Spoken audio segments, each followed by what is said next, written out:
نباشم هستی نایاب تو کو. سندرې او ترانې ټولنیزې رسنۍ له تېر 2 ورځو راهیسې د افغان ښځو د پراخو غبرګونونو شاهده ده.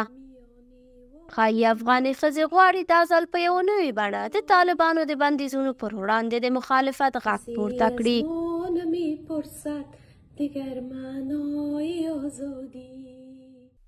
دا اعتراضي اقدام د طالبانو د امر بالمعروف قانون ته په غبرګون کې شوی چې غواړي د افغان ښځو غږونه په بېلابېلو دلایلو غلي کړي.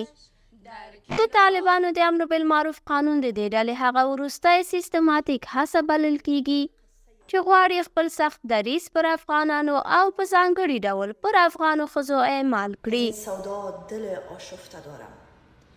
په دې قانون کې د ښځو غږ عورت بلل شوی او ښځې وایي د دوی غږ عورت نه دی.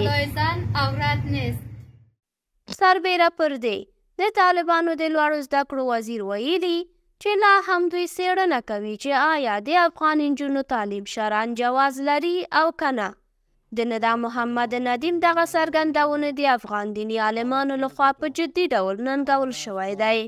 ښځو باندې قرآن کې الله پابندي نه لګولې چې دا د علم نه کوي، نه حدیث کې په څه پابندي لګېدلې او نه زمونږ فقهاو په هغې باندې څه پابندي لګول.